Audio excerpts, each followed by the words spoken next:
Selamat datang di channel ini, rekan-rekan sekalian. Video ini kita kembali membahas soal-soal kompetensi teknis untuk jabatan pengadministrasi perkantoran. Kepada rekan-rekan yang ingin mendapatkan paket lengkap bank soal untuk seluruh jabatan, termasuk jabatan pengadministrasi perkantoran, penata layanan operasional, operator layanan operasional, serta jabatan-jabatan teknis, guru, dan kesehatan lainnya, rekan-rekan bisa menghubungi admin kami. Nomor WhatsApp-nya nanti saya akan bagikan di kolom deskripsi atau kolom komentar video ini. Silakan klik linknya, nanti akan terhubung secara otomatis kepada admin bank soal. Konfirmasi dan laporkan kepada admin terkait dengan jabatan yang dilamar pada seleksi P3K 2024. Nanti admin akan menyesuaikan soal-soal kompetensi teknisnya, termasuk soal manajerial, sosiokultural, dan wawancara secara lengkap berdasarkan formasi atau jabatan yang rekan-rekan lamar.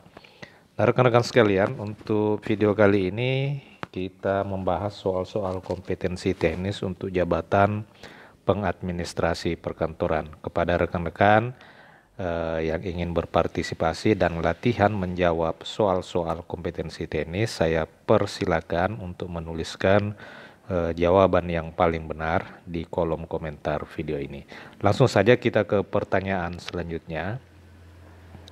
Pengadministrasi perkantoran seringkali diminta untuk menangani berbagai tugas secara bersamaan. Bagaimana cara paling efektif untuk mengelola beberapa tugas dengan tenggat waktu yang bersamaan? A. Fokus pada satu tugas terlebih dahulu hingga selesai. B. Mendelegasikan sebagian tugas kepada rekan kerja. C. Membuat daftar prioritas dan menyelesaikan tugas berdasarkan urgensi. D. Menyelesaikan tugas-tugas kecil terlebih dahulu untuk mengurangi beban kerja. Silakan soal nomor 10 ini jawabannya A, B, C, atau D. Tuliskan di kolom komentar 5 detik dari sekarang.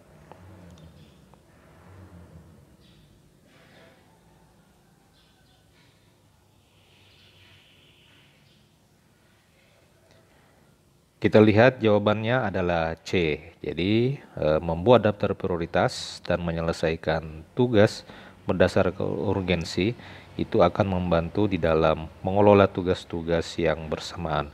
Seorang pengadministrasi perkantoran sebenarnya perlu menyusun strategi yang tepat untuk memastikan semua tugas selesai tepat waktu.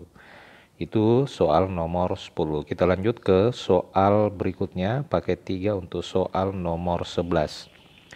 Pengadministrasi perkantoran perlu berkomunikasi dengan banyak pihak setiap hari.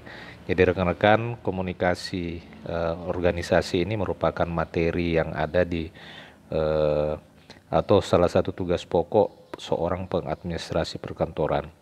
Jadi di bank soal ini memang disesuaikan dengan materi-materi terbaru dan pedoman materi terbaru sesuai dengan apa yang diatur di dalam Permen PAN RB.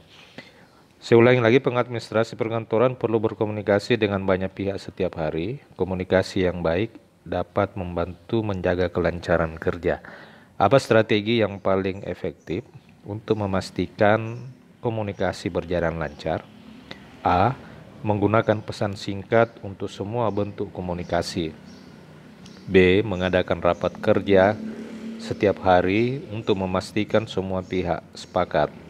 C. Menggunakan email dan mendokumentasikan setiap percakapan penting. D. Mengandalkan pertemuan tatap muka untuk semua keputusan. Silakan rekan-rekan 5 detik dari sekarang tuliskan di kolom komentar jawaban yang paling tepat. Silakan.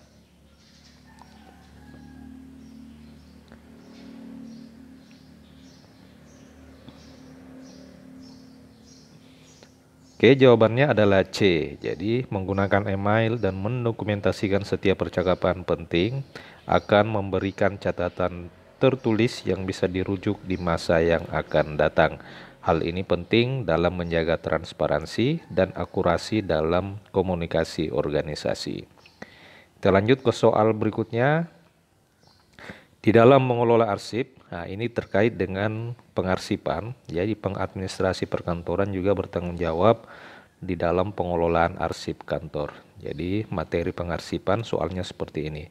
Dalam mengelola arsip, seorang pengadministrasi perkantoran diharapkan dapat menyusun sistem yang efektif. Manakah dari langkah berikut yang paling tepat di dalam menyusun sistem pengarsipan? A. Menyusun arsip berdasarkan abjad nama pengirim. B. Menggunakan sistem pengkodean sesuai dengan jenis dokumen. C. Menggunakan arsip secara acak untuk menghemat waktu. D. Mengandalkan ingatan pribadi dalam mengatur arsip. Silakan dituliskan di kolom komentar jawaban yang paling tepat, A, B, C, atau D. 5 detik dari sekarang.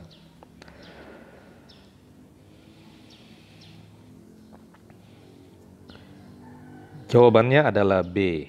Menggunakan sistem pengkodean yang sesuai dengan jenis dokumen akan memudahkan proses pencarian dan pengelolaan arsip di kemudian hari. Jadi dalam metode pengarsipan, sistem pengkodean itu sangatlah penting dan ini salah satu metode yang digunakan agar supaya arsip kantor itu bisa digunakan dan dimudahkan pengelolaan dan pencariannya di kemudian hari. Baik rekan-rekan, kita lanjut ke soal nomor 13.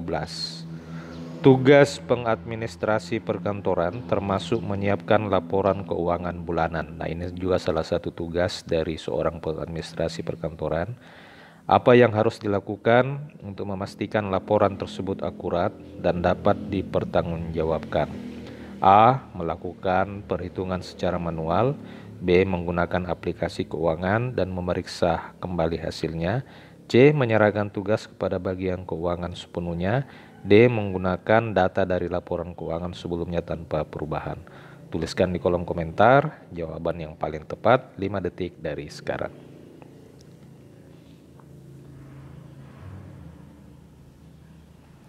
Kita lihat jawabannya adalah B. Menggunakan aplikasi keuangan dan memeriksa kembali hasilnya. Jadi rekan-rekan, ada yang ingin saya sampaikan terkait dengan jika kita menemukan soal-soal seperti ini, lalu di dalam pilihan jawaban ada konsep atau metode e-government atau pemerintahan yang berbasis elektronik, maka rekan-rekan bisa mempertimbangkan hal itu sebagai pilihan jawaban yang tepat. Pembahasannya adalah menggunakan aplikasi keuangan untuk menyusun laporan akan meningkatkan akurasi. Namun pengadministrasi perkantoran tetap perlu memeriksa kembali hasilnya untuk memastikan tidak ada kesalahan. Baik rekan-rekan, kita lanjut ke pertanyaan berikutnya, soal nomor 14. Pengadministrasi perkantoran sering diminta untuk menyiapkan dokumen presentasi untuk rapat penting. Nah, apa langkah pertama yang harus dilakukan untuk memastikan dokumen tersebut relevan dengan kebutuhan rapat? A. Menyalin presentasi dari rapat sebelumnya. B. Mengumpulkan informasi dari berbagai sumber terkait topik rapat. C. Meminta rekan kerja untuk menyiapkan materi. D. Mengandalkan template yang sudah ada untuk menghemat waktu. Silakan nomor 14 ini jawabannya A, B, C, atau D. Tuliskan di kolom komentar 5 detik dari sekarang.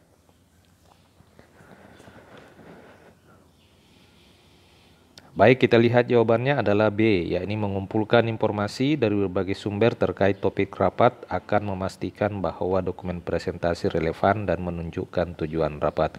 Ini adalah salah satu langkah penting apabila rekan-rekan ditanyakan soal-soal tentang menyiapkan presentasi rapat. Nah, ini juga menjadi salah satu tugas dari seorang pengadministrasi perkantoran. Kita lanjut ke soal nomor 15. Pengadministrasi perkantoran diminta untuk mengevaluasi kinerja sistem administrasi yang digunakan di kantor. Apa metode evaluasi yang paling efektif? A. Melakukan survei kepuasan kepada seluruh pengguna sistem. B. Mengadakan rapat internal untuk membahas sistem. C. Mengamati penggunaan sistem dalam pekerjaan sehari-hari. D. Membaca laporan evaluasi sebelumnya dan mengambil kesimpulan. Silakan rekan-rekan tuliskan di kolom komentar jawaban dari soal nomor 15, A, B, C, atau D, 5 detik dari sekarang. Jawabannya adalah A, yakni melakukan survei kepuasan kepada pengguna sistem akan memberikan masukan langsung dari orang-orang yang menggunakan sistem tersebut, sehingga evaluasi dapat lebih objektif dan tepat sasaran.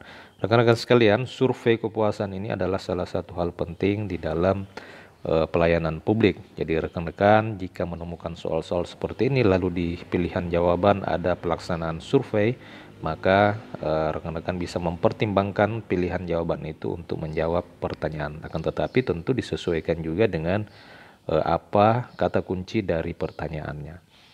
Demikian rekan-rekan, sedikit soal tentang pengadministrasi perkantoran. Apabila rekan-rekan ingin mendapatkan lebih banyak hingga dengan 2000-an soal-soal seperti ini, ya, rekan-rekan bisa menghubungi admin kami, nomor WA-nya saya bagikan, silakan klik linknya, nanti secara otomatis terhubung kepada admin soal. Konfirmasi jabatan dan formasi yang dilamar, nanti admin akan menyiapkan dan menyesuaikan soal-soalnya sesuai dengan formasi dan jabatan yang dilamar. Terima kasih, mudah-mudahan rekan-rekan bisa lulus pada tahun ini. Alhamdulillah, saya sangat bersyukur sekali jika rekan-rekan bisa lulus dan bisa diangkat sebagai jawaban atas pengabdian yang dilakukan selama ini. Mudah-mudahan saya berdoa kepada rekan-rekan, mudah-mudahan semua yang menonton channel ini bisa lulus pada tahun 2024 ini. Akan tetapi jika belum berhasil lulus, harap bersabar karena insya Allah pemerintah tidak akan tinggal diam melihat